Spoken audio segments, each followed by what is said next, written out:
ସମସ୍ତେ ନିଶ୍ଚିତ ଭାବରେ କାରଣ ଯେଉଁମାନେ ଭାରତ ବର୍ଷର ଗଣତନ୍ତ୍ରକୁ ସମ୍ମାନ ଦେଇଛନ୍ତି ବା ସମ୍ମାନ ଦେବା ଶିଖିଛନ୍ତି ସେମାନେ କାଲିର ନିଷ୍ପତ୍ତିକୁ ନିଶ୍ଚୟ ଅନେଇବେ।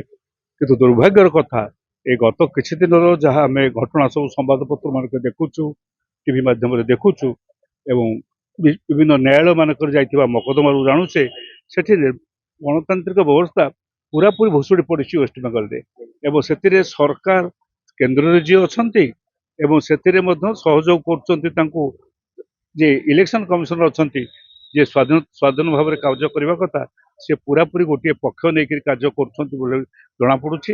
ଏ ସବୁ ଭିତରେ ସେଠି ଯେ ଗଣତନ୍ତ୍ରରେ ଗୋଟେ ସମ୍ମାନଜନକ ସ୍ଥିତି ଆସିବ ତା ବିଚାର କରାଯାଇ ପାରୁନାହିଁ। ଏଣୁ ଯେତେ ଗୁଡ଼ିଏ ଆସିଛି ମଧ୍ୟ କଳନା ସେ କଳନା କଳନାରେ ହିଁ ରହିଯିବ। ଆଉ ଗୋଟେ ନୂଆ ତଥ୍ୟ ସବୁ ପଦାକୁ ସାମ୍ନାକୁ ଆସିବ।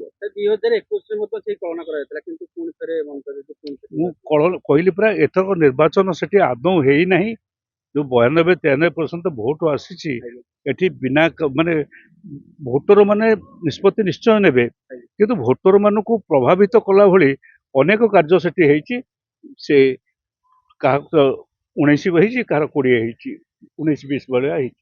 ଏଣୁ ସେଠି ରାଜନୈତିକ ବ୍ୟବସ୍ଥା ପୁରାପୁରି ଭୁଷୁଡ଼ି ପଡିଛି ବୋଲି କହିବାକୁ କଂଗ୍ରେସର ବଡ ବଡ ନେତା ମାନେ ମଧ୍ୟ କହିଛନ୍ତି ମୋଦିଙ୍କୁ ଭୋଟ ଦେଇଦିଅ, ମମତାକୁ ଦିଅ। ମୁଁ ଜାଣିନାହିଁ, ମୁଁ ସେଠି ନଥିଲି, ଗଣମାଧ୍ୟମରେ ଚର୍ଚ୍ଚା ମୁଁ ଜମା ସେଠି ନାହିଁ। ଗଣମାଧ୍ୟମରେ ଚର୍ଚ୍ଚା ମୁଁ ସେ ବିଷୟରେ କହିପାରିବିନି। କିଏ କାହିଁ କହିବାକୁ ଯିବ ଭୋଟ ଦେଇଦିଅ ମୋଦିକି ଭୋଟ ଦେବା ପାଇଁ କିଏ କହିବେନି। ପୂର୍ବ ବର୍ଷ ଭଳି ମଧ୍ୟ ମମତା ବାନାର୍ଜୀ ସେଭଳି ଦମ୍ଭକ୍ତି ଦେଖୁନାହାନ୍ତି ଏ ବର୍ଷ ଯାହା ଜଣାପଡୁଛି। ପୂର୍ବ ବର୍ଷ ଯେମିତି 2021ରେ ଦମ୍ଭକ୍ତିରେ କହୁଥିଲେ କି ମୁଁ କହିଲି ପରା ଏଥର ନିର୍ବାଚନ ସମ୍ପର୍କରେ ଯିଏ ଯାହା ମତ ଦିଅନ୍ତୁ ନା କାହିଁକି ସବୁ ମତ ଭୁଲ ହବ କାରଣ ସେଠି ଭୋଟ ହେଇନାହିଁ। ଭୋଟକୁ ନେଇକରି କଳନା କରାଯିବ। ଯୋଉଠି ଯୋଉଠି ଅଧିକ ନିର୍ବାଚନ ହେଇଛି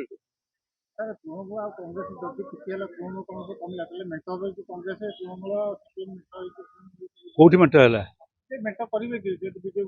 ମୁଁ ଜାଣିନାହିଁ। ସେଟା AICC କହିବ ନା ଦିଲ୍ଲୀ ବାଲା କହିବେ, ସେ ବିଷୟରେ ମୁଁ କହିପାରିବିନି। ଯୋଉଠି ଯୋଉଠି ପୁଲିଂ ଅଧିକା ହେଇଛି ସେଠି ବିଜେପି ଆସିଛି। ଆପଣ ଭାବୁଛନ୍ତି ଯେ ପୁଲିଂଟା ଅଧିକ? ମୁଁ ଜମା ପୁଲିଂ ଅଧିକ ହେଲେ ମଧ୍ୟ ମମତା ଆସିବାର ସମ୍ଭାବନା ଅଛି ଏବଂ ମମତା ନ ଆସିବାର ଆଶଙ୍କା ବି ଅଛି। ତେଣୁ ପୁଲିଂ ସାଙ୍ଗରେ କିଛି ସମ୍ପର୍କ ନାହିଁ। ଭୋଟ କୋଉ ଭାବରେ ଆସିଛି, ପ୍ରଭାବିତ କେମିତି ଭାବରେ ହେଇଛନ୍ତି ଭୋଟର, ସେଇଟା ହଉଛି ଇମ୍ପୋର୍ଟାଣ୍ଟ। ତ ବଡ଼ ବିଚିତ୍ର କଥା ଦେଖାଦେଇଛି।